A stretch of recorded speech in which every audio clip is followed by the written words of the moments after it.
Hungarian Folk Tales. The Little Cockerel and the Hedge.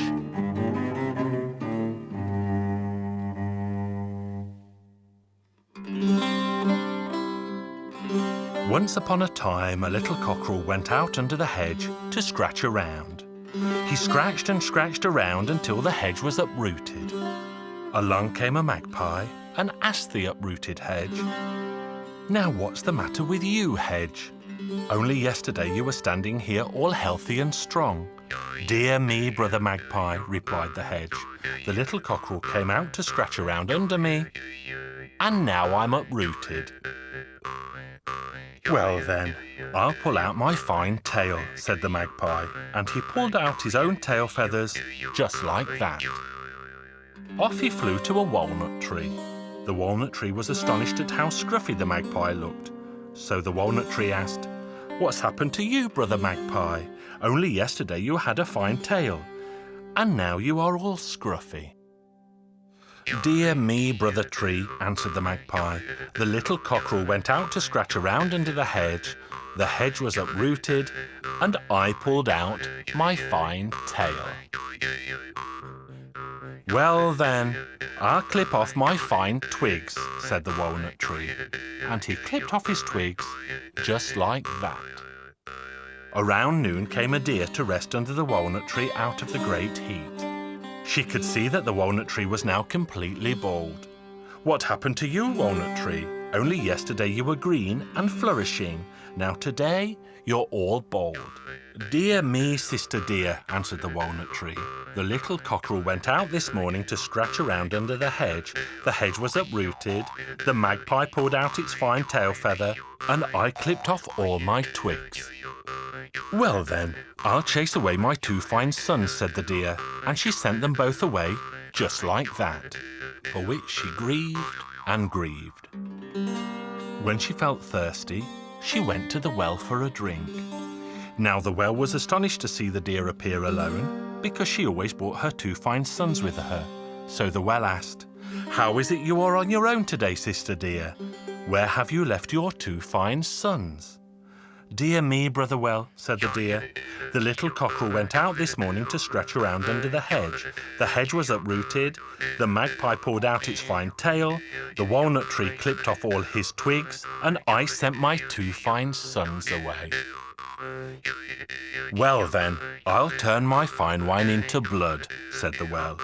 And so he did. Now when Sarah, the serving girl, went to the well with her pail, she asked the well, "What's this, well? How is it today that you're full of blood instead of your sweet water?" "Dear me, Sarah," said the well, "the little cockerel went out this morning to scratch around under the hedge was uprooted, the magpie pulled out his fine tail, the walnut tree clipped off all his twigs, the deer sent her two fine sons away, and the water in me has turned to blood. Well then, I'll beat my own head with this pail." And so she did, and off she went with a swollen, battered head back to her mistress. Her mistress asked, "What happened to you, Sarah?" "Dear me, mistress," said Sarah, "the little cockerel went out this morning to scratch around under the hedge was uprooted, the magpie pulled out his fine tail, the walnut tree clipped off all his twigs, the deer sent her two fine sons away, the water in the well turned to blood, and I beat my own head with the pail. Well then, I'll spread my dough all over the wall." It was just ready for kneading, but she went ahead and spread it all over the wall. Now when the master of the house came home that evening, he saw that the dough was spread all over the wall. "Have you gone mad or what, dear wife, that you spread the dough all over the wall?"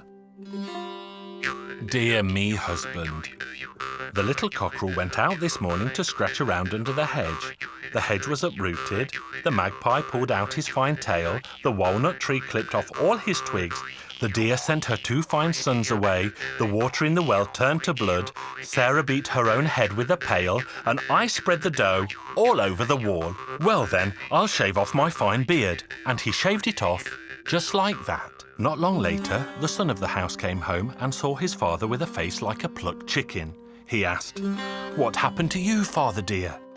"Son, there's been nothing but trouble here all day. The little cockerel went out this morning to scratch around under the hedge. The hedge was uprooted. The magpie pulled out his fine tail. The walnut tree clipped off all his twigs. The deer sent her 2 fine sons away. The water in the well turned to blood. Sarah beat her own head with a pail. Your mother spread the dough all over the wall. And I went and shaved off my fine beard. Fair enough, said the lad. I'll go out and cut off the legs of our 4 oxen. With that, he picked up his axe, went to the byre, and straight away cut off a foreleg of one of the oxen. He was just about to take the axe to another when a soldier just happened to arrive and cried to him, "Have you lost your mind, my lad? What are you doing to that ox?" "Dear me, soldier, sir." The little cockerel went out this morning to scratch around under the hedge. The hedge was uprooted. The magpie pulled out his fine tail. The walnut tree clipped off all his twigs. The deer sent her 2 fine sons away. The water in the well turned to blood. Sarah beat her own head with a pail. My mother spread the dough all over the wall. My father shaved off his fine beard completely. And now I'm cutting off the legs of our 4 oxen. "Only when the moon turns green," shouted the soldier, and gave the lad such a beating with the flat of his sword that it was all he could do to stagger back into the house.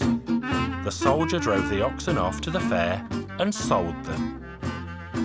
With his time served as a soldier, he was free to marry, and from the oxen prize he threw a great feast of a wedding, and they all lived happily ever after.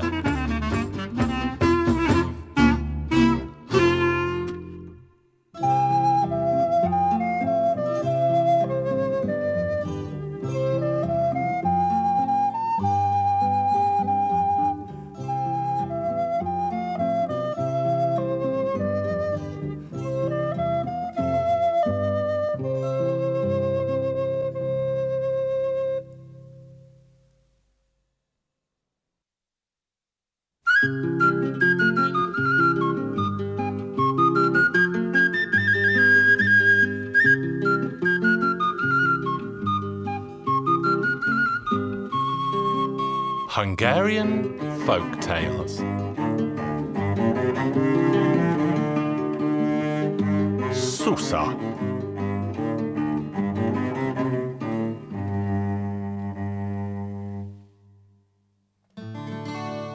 In the village, there lived a wealthy farmer. He had barns and cellars and attics that were full of goods, plus he also had a couple of 100 florins sewn into a sack. However, he also had a lazy, good-for-nothing, stupid wife who was truly useless. Each time the farmer was about to leave for work, he told Susa what to do. Go to the neighbour lady, see what she is doing, and do exactly as she does. So Susa walked over to the neighbour's house, where they were busy bleaching the linen. When she saw this, she went home, took her husband's boots and leather hat into the bleach and let them cook there. They must have been in there for a long time, because when she took them out and she was about to take them to the stream for rinsing, they melted away in her hands. When her husband came home, he asked her, "Well, Susa, what have you been doing all day?" She told him what she had done, and the poor man had to give her a beating. Finally, he told her to pay more attention to the neighbour woman the next time. The next day, the neighbour woman was preparing mash for the pigs in a bucket. Susa saw what she was doing. She ran home, took 10 sacks of barley flour and threw them all into the well. Susa was very proud of herself. She wanted to tell her husband how much mash she prepared for the animals. As soon as her husband came home, she immediately told him the story. "Do you know what I did today? Mash. The whole well is full of the stuff. There'll be plenty for the pigs." "What? Are you out of your mind, woman?" "That's exactly what I did." So Susa was beaten once more, and her husband told her that if she did this again, he would teach her a lesson she would never forget. On the 3rd day, the neighbour woman was cooking cabbage with bacon. Susa watched her, then went home, sliced up a whole block of bacon. Then she took the bits and pieces to the garden and placed them on the cabbage heads. At noon, her husband came home and saw his dog lying dead by the gate. He asked his wife, "What have you done to this dog, woman? Why did it drop dead?" The thief ate all the bacon I was preparing for lunch in the garden. That killed him." The man looked into the pantry. The bacon was all gone. He realized what Susa must have done, and he beat her soundly. The man kept all his money in a leather bag under the bed, but he never told his wife, lest she should spend it all. He told his wife that it was an ogre. He scared her by saying that if she did something stupid, the ogre would eat her. One day a travelling potter came their way. Susa wanted to give him the ogre so she wouldn't have to be afraid any longer. But of course, she did not want to give it away for free, so she asked the potter how many pots he would offer in return. Somehow the potter guessed what must be inside the ogre, so he gave her all of his pots. Susa was very happy with the deal. When she was left on her own, she placed the pots on the poles of the fence. Finally, she wanted to arrange the smaller mugs as well, but there was not enough room. Then she found a long pole and started yelling, "All right, you pots, stand in line so there is room for the little ones too." But the pots just didn't want to stand in line, so Susa smashed the pots with her pole. When her husband came home, he immediately saw the fragments on the ground. He suspected that something was wrong, so he asked, "Where did you get these pots, Susa?" "Well, you see, I paid for them with that ogre of yours, so you could never scare me with it again." The man nearly had a fit, but he realized that his wife was mad. The next morning, he sent Susa off to do some reaping, so she couldn't cause any more trouble at home. Susa went out to the field with a sickle, and by 10 o'clock, she harvested 3 sheaves of wheat. She pulled them together and arranged them in a stack. She huddled up in the middle and fell fast asleep. Her husband waited for her at home in vain. "This Susa has suddenly become so hard-working. I'm going to go after her before the work makes her sick." He went out to the field, but however hard he looked, he just couldn't see Susa anywhere. Where could she be? He was about to go home when he finally noticed the 3 sheaves of wheat. He walked up closer and discovered Susa snoring beneath them. It's then that he realized he had to get rid of Susa once and for all. He ran home and brought back a pillow full of feathers and a small pot of honey. He poured the honey all over Susa and then he covered her with the feathers. Susa woke up. She looked at her hands and feet and said to herself, her hands are like Susa's, her feet are like Susa's, but this is not Susa. How could this be? She just couldn't decide whether she was really Susa or not. Finally, she decided she would ask her husband whether his wife was at home. If he said yes, she is home, then she could not be Susa. If he answered no, then she must be Susa without a doubt. When she got to their house, she called out loud, "Listen, John, is your wife at home?" "Of course she is. What's wrong with that?" That was how Susa finally decided that she was not Susa. She started thinking about who she might be, but she just couldn't find out the solution. So in the end, she completely lost her mind. Finally, she ran off, and nobody has ever seen her since.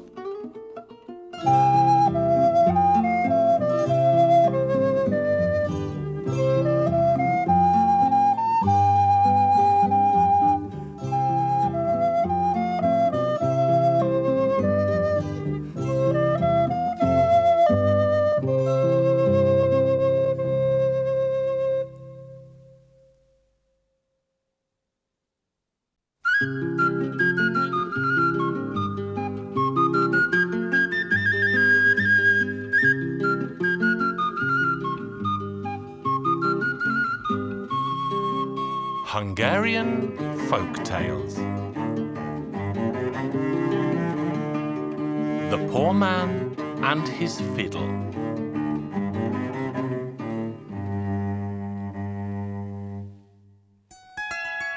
Far, far away, beyond the high mountain and across the vast ocean, there lived a king who had 3 beautiful daughters. One day the queen said to the 3 daughters, "Off you go, girls, to the forest to pick wild berries, and whoever picks the most will have my red skirt." So off they went, and they picked and picked berries as fast as they could. When noon was near and the sun high, they settled down in the shade of a tree and looked to see which of them had gathered the most. Now the youngest had picked more than her two sisters together. The two turned green with envy. The youngest sister would have the red skirt. So the eldest of the three had this to say: "Girls, girls, come and pick some more, for we cannot go home with so few berries." The youngest argued and argued, for if they went on picking and picking, they would never be home before evening. But her two elder sisters insisted that they stay in the forest. And so it passed. Off went the two into one part of the forest, the youngest to another. But not to pick berries, for they agreed to kill their younger sister. If they could not have the red skirt, then their sister should not have it either. So they set off after her and took hold of her. She begged and pleaded in vain and offered them all the berries she had, but they killed her. Just when they had taken her life, a blind beggar arrived with his fiddle and bow. The sisters took the fiddle off the old beggar, placed their dead sister inside it, and hid the fiddle in a hole in a tree. Home went the girls and were asked where their sister was. Of course they didn't know. They warned her again and again not to stray into the forest, but she didn't heed them. Who knew? She may have lost her way or even been killed by robbers who live in the forest. In the meantime, a poor man went off to the forest to cut himself some timber. He chopped down the very tree in which the body of the little princess had been placed. The poor man was astonished to see a fiddle spring out of the tree. He took the fiddle into his hands and started to draw the bow on the fiddle, across and up, just like the gypsies did. Now this fiddle was a fiddle that did not just make music, it sang as well.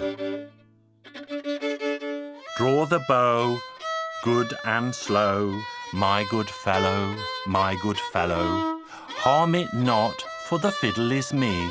The fiddle you play is Princess Betty." Goodness me, thought the poor man. This fiddle must have a spell on it. Now's my chance to seek my fortune, for a fortune it will be if someone pays to hear this wonderful song. Off set the poor man to wander the whole wide world and earn so much money that an entire cart could hardly suffice to carry it after him. On his travels, he came to the town of the king, whose youngest daughter met a death so cruel. He stopped outside the king's palace and began to play his fiddle. The king heard the wonderful melody and asked a servant to order the fiddler into his palace. The servant ran out and delivered the message, but the musician replied that not one step would he take, for he had more money than the king himself. Back ran the servant to report what the musician had said. There was nothing for it. The king himself stepped out and invited the musician into his palace to play for him. So often did he ask that the musician went in, tapped on the fiddle twice, and started to draw the bow. "Draw the bow, good and slow, my good fellow, my good fellow. Harm it not, for the fiddle is me, the fiddle you play is Princess Betty." The king had this to say: "A wonder of a song, a wonder." The two princesses were standing by and gaping at the song. One of them took the fiddle and started to play it to see what it would sing for her. "Draw the bow, good and slow. You killed me, but no one knows." The other princess took up the fiddle and it sang the very same for her. Then the king took up the fiddle and the fiddle had this to sing for him: "Draw your bow, good and slow. Princess Betty loves you so." "This is witchcraft for sure. Let me try the fiddle too," said the queen. So she took up the fiddle and started to play, and the fiddle had this to sing for her: "Draw the bow, good and slow. Mother dear, mother dear. Harm it not, for the fiddle is me. Princess Betty is here, you see. And at that very moment, the fiddle opened up and out jumped the little princess, as alive and as beautiful as a spring flower. The two elder sisters fainted away in fear. The king and queen wept tears of joy for the daughter they had lost and mourned, but had now returned in such a miraculous way. Now that the cruelty of the two elder sisters had come to light, the king locked them up in a tower, there to stay until death took them away. But the little princess begged and pleaded her father until the king relented and had mercy on the two. And from then on, they all lived happily ever after.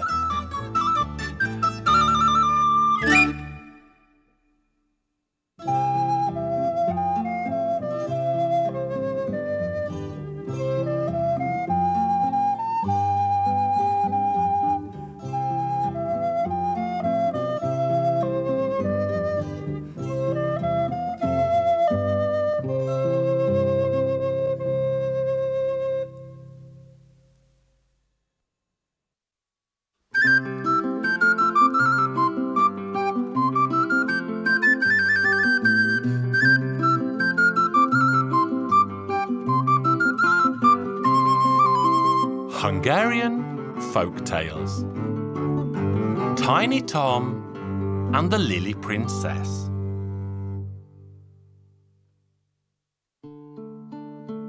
Once upon a time, far, far away, over the ocean and beyond, there lived a king, and with the king lived a queen. And they had a very tiny son. No matter how many doctors they took him to, he just wouldn't grow. Tiny he was, and tiny he remained. The king grieved much over this, the queen even more, so much so that she fell ill. On her deathbed she lay and called for the king. She said to him, "All I ask of you is that when you bury me, have a lily planted on my grave and have it guarded day and night so that no one can steal it." She spoke, and straight away she died.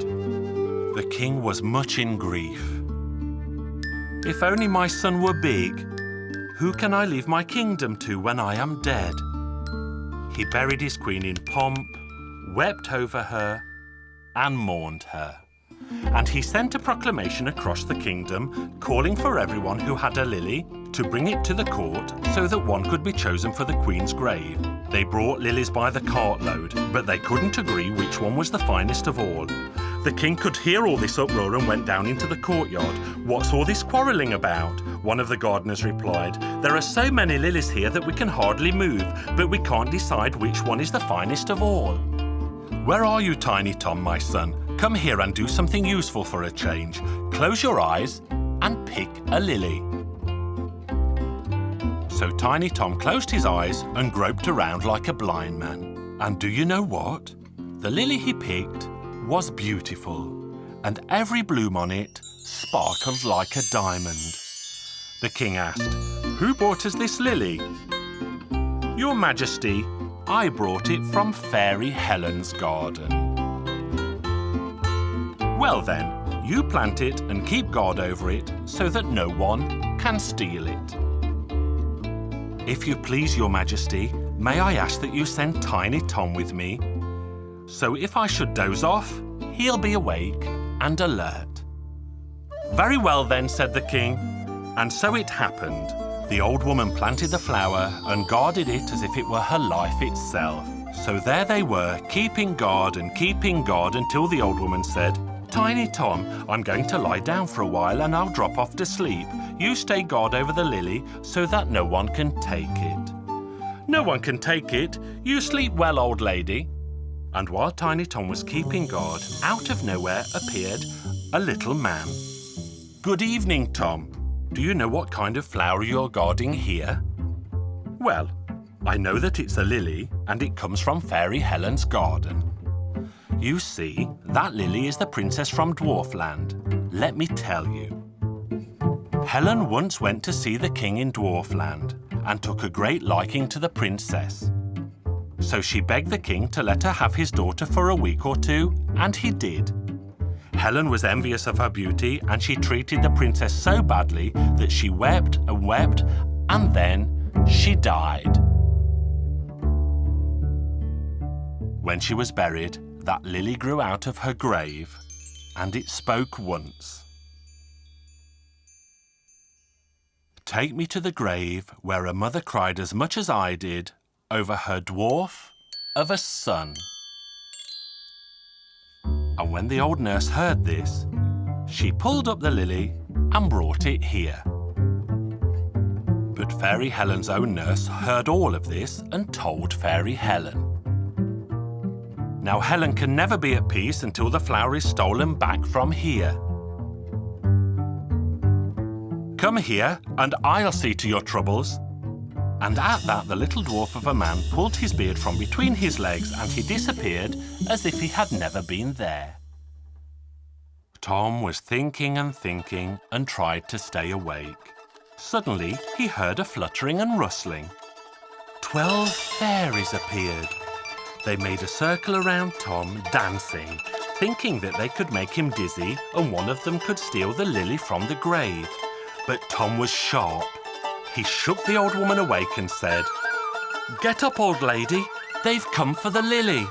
So the old woman jumped up and took out her old spindle and then, swish, swish, she went at them.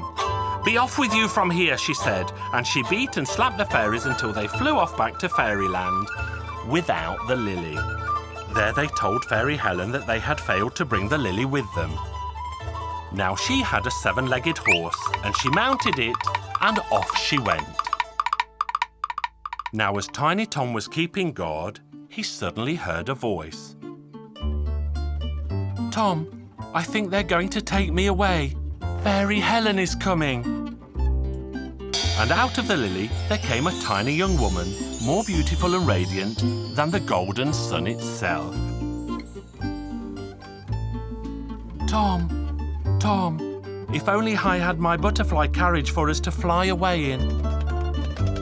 And at the very moment she said that, 6 butterflies came flying there, drawing a fine carriage. The dwarf princess asked, "Will you come with me, Tom?" "Of course I will. Never will I part from you." Up they went, up and up, into the bright blue sky. The princess turned and said, "Tom, look back and tell me what you see. Oh, it's Fairy Helen. Don't let her catch up with us." Up and up they flew as fast could be. Suddenly a huge sheet of flame came licking at Tom's back. "Tom, look back and tell me what you see now. Oh, it's Fairy Helen. Her horse's breath is aflame and I can feel its heat. Just let us get up between the sun and the stars and the moon, for up there she has no powers." Now when they reached Dwarfland, the joy was great indeed. So pleased was the king to see his long-lost daughter that he swept her into his arms and covered her in kisses. He did the same with Tom. He said straight away that he would give his daughter's hand to Tom and make him king of the land. Then came the great wedding feast. There was no end to the dwarfs there, each one more handsome than the next, and everybody lived happily ever after.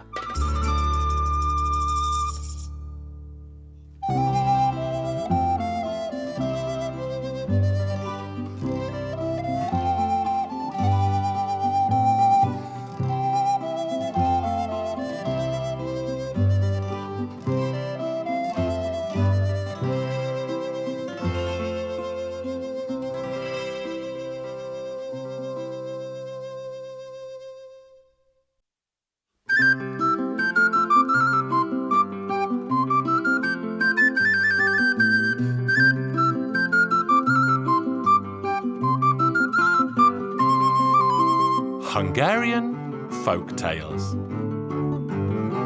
The Fairy from the oak tree.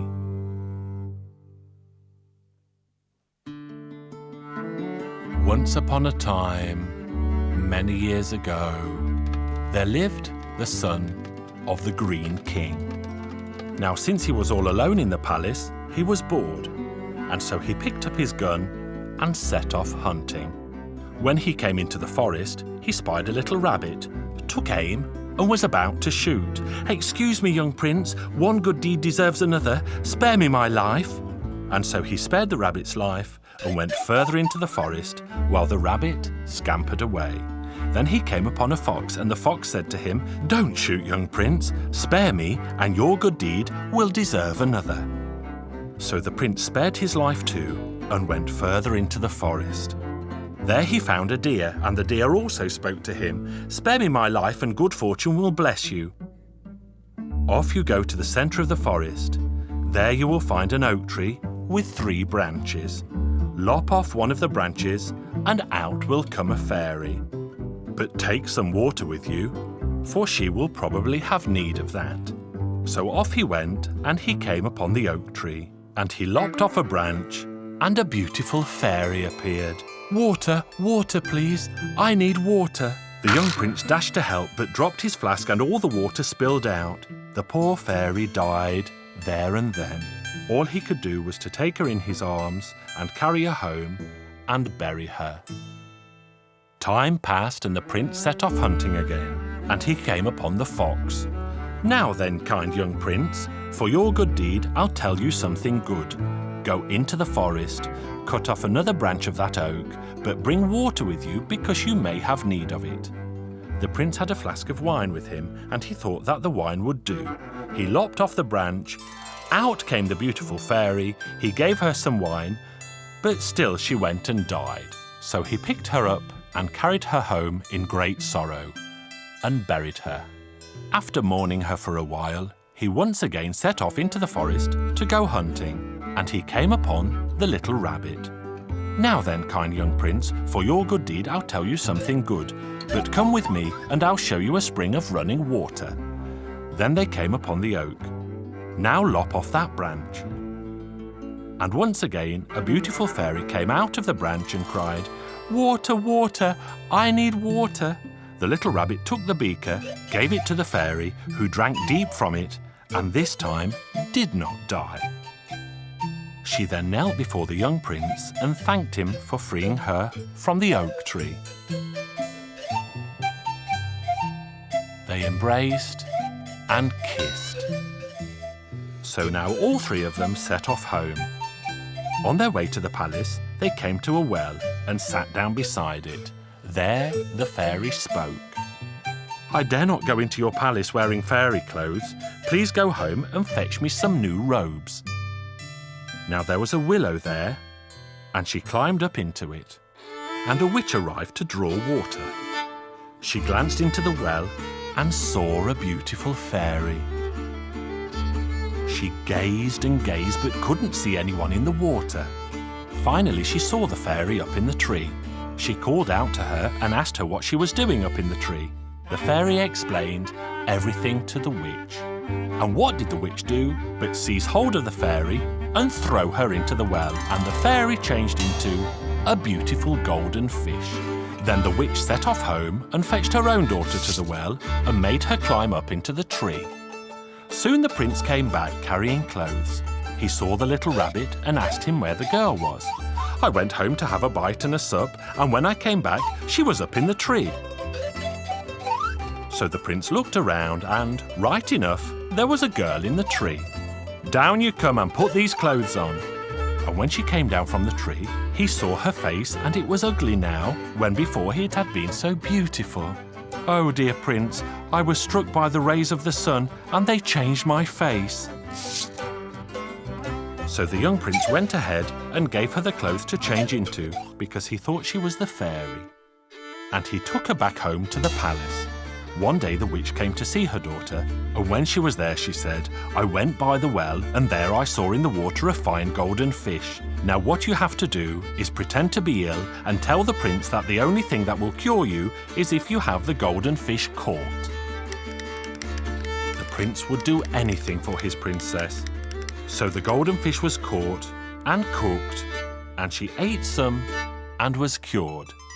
A single scale fell from the fish to the ground, and out of it there grew a beautiful golden apple tree, which burst into flower every evening and grew apples by noon the next day, which the fairies came for in the evening. Once again the witch went to see her daughter. "What's going on here? You'll have to have that tree cut down or else they'll know that you're not the fairy." So the young queen said to the king, "We have no use of that apple tree. Cut it down so that we won't ever see it again." Now nearby lived a poor man, and he was the one who cut the tree down. And when he was chopping it up into logs, a small chip flew off, and he put it in his pocket and took it home with him. The following day, the man, his wife and daughter went off to work for the king. They set off so early that they had no time to sweep the floors or make their beds. But in the evening, when they got home, they found that the house had been swept clean and all the beds were made. And they wondered who could have come to their house. On the next morning, they set off to work again. But they left behind their daughter, who hid herself. What did she see but the fairy pop out of the chip of wood and start sweeping the house? Then the daughter took tight hold of the chip of wood to stop the fairy returning to it. So that was how they caught the fairy. And the two girls went off to work at the king's court. There they took turns in telling stories. The king asked, "Now tell us another one about what you saw and did in your life." Once upon a time there was a young prince, and one day he went hunting and he met a little rabbit, a fox, and a deer. "For I am the fairy who the young prince set free from the oak tree." And the prince embraced his fairy tenderly. He had the witch and her daughter tied to a horse's tail, and the prince and the fairy from the oak tree lived happily ever after.